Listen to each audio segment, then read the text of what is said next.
కానీ నేను మీతో చెప్పున్నదేమనగా, మీ శత్రువులను ప్రేమింపుడు, మిమ్ము ద్వేషించు వారికి మేలు చేయుడు.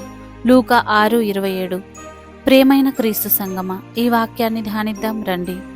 సాధారణంగా మనల్ని బాధించిన వారిని, మనకు హాని చేసిన వారిని ద్వేషించడం మానవ సహజం. కానీ దేవుడు మనకు చెప్పేదేంటంటే, ప్రేమ ప్రతిఫలం ఆధారంగా ఉండకూడదు. ఆమె లేదా అతడు మంచివాడే కాబట్టి ప్రేమిస్తున్నాను అనే ప్రేమ కాదు, అతడు మనిషి కనుక ప్రేమిస్తున్నాను అని ప్రేమ కావాలని.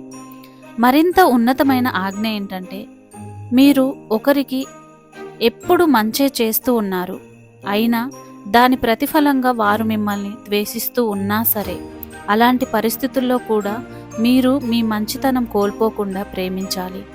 ద్వేషాన్ని ద్వేషంతో, పగని పగతో ఎదుర్కొంటే అది పెరుగుతుందే కానీ తగ్గదు. అలా కాక ద్వేషాన్ని, పగని మంచితనంతో, ప్రేమతో ఎదుర్కొంటే శాంతిస్తుంది. మంచి చేయడం ద్వారా మన హృదయం స్వచ్ఛమవుతుంది. క్రీస్తు యేసు చెప్పిన ప్రేమ అగాపే ప్రేమ అంటే అర్థం స్వార్థరహితమైన ప్రేమ అని. అది వ్యక్తిని లోపలి నుండి మార్చగల శక్తి గలది.